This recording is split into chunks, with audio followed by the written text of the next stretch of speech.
Всем привет! Сегодня будем готовить плавленый сыр. Готовится он достаточно просто, достаточно быстро. При этом он намного вкуснее, естественно, намного дешевле магазинного. Получается очень выгодно. Понадобится нам для него творог полкило. Если вы будете брать магазины, то это 2 пачки буквально. Я, честно говоря, из магазинного никогда не готовлю. Я покупаю только на рынке. Поэтому выбирайте творог очень внимательно, потому что исходный продукт будет зависеть напрямую от качества творога.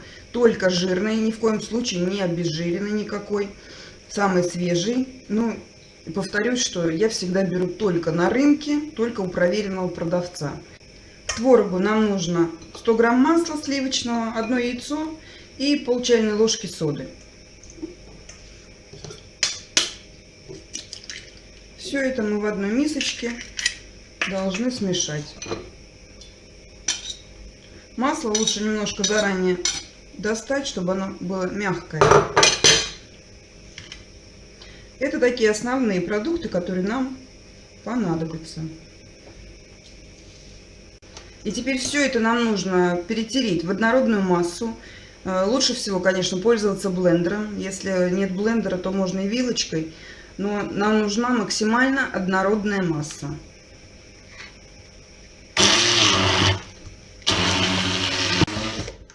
Вот такая масса должна получиться, она практически как крем. Чем меньше у вас крупинок останется, тем лучше у вас получится результат. Далее нам понадобится большая кастрюля. Мы делаем водяную баню и ставим нашу мисочку на водяную баню. Огонь можно сделать поменьше. Теперь мы просто ждем, когда сыр начинает плавиться. Происходит это все очень быстро. И вот смотрите, для тех, кто переживает, получится, не получится. Вот реакция уже пошла, у стенок он уже начинает плавиться и даже закипать. И смотрите аккуратнее, потому что иной раз пенка очень высоко поднимается, поэтому берите чашечку с высокими бортиками. Если вдруг по каким-то причинам вы видите, что у вас не готовится, не плавится сыр, вернее творог в сыр, 5 минут, 10 минут. То есть он остается такой именно как творог. Значит, у вас творог не того качества, и вы из него уже ничего не сделаете. То есть лучше сделайте его в сырнике, иначе вы совсем его испортите. Готовится быстро, это буквально 5 минут. Может быть там чуть-чуть побольше, опять же зависит от качества творога. Вот он уже практически весь сплавился.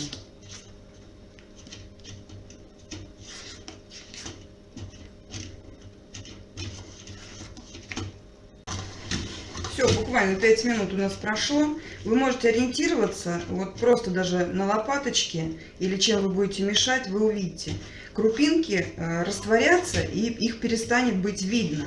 Либо они останутся совсем мелкие-мелкие. Это как бы ничего страшного, они потом... пока будет остывать, они все равно разойдутся. И вот в этот момент сыр уже готов. Теперь можно, если вы будете делать обычный сыр, типа янтаря, допустим, как обычный плавленый сырок, добавляем чайную ложку соли. Опять же, соль по вкусу, можно поменьше взять. Любые приправы, все, что вы хотите. Вот таким образом получается обычный классический сыр типа янтаря. Я знаю, что для детей добавляют также и джемы сладкие делают, и какао, сахар добавляют, все, что хотите. Можно взять грибочки жареные, в блендере измельчить. Также ветчину в блендере измельчают, добавляют. Это если с добавками будете делать. Все это на ваш вкус.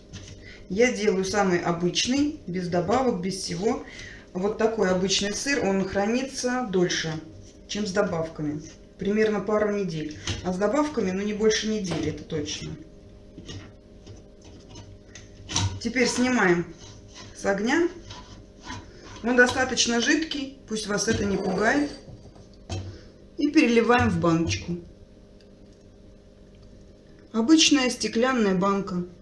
Чистая, сухая. Теперь сыр нам нужно остудить, только после этого он будет считаться готовым, и он станет нужной консистенции, потому что сейчас он еще жидкий, и как бы кушать его нельзя. Несколько часов до того момента, пока он у вас остынет, нужно подождать. Сыр у нас остыл, он полностью готов. Вот, надеюсь, видно. Вот такая у него консистенция.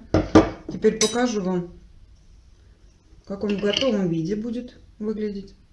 Вот так. Самый обычный плавленый сыр. Просто вкуснее, чем магазинный, скажем так.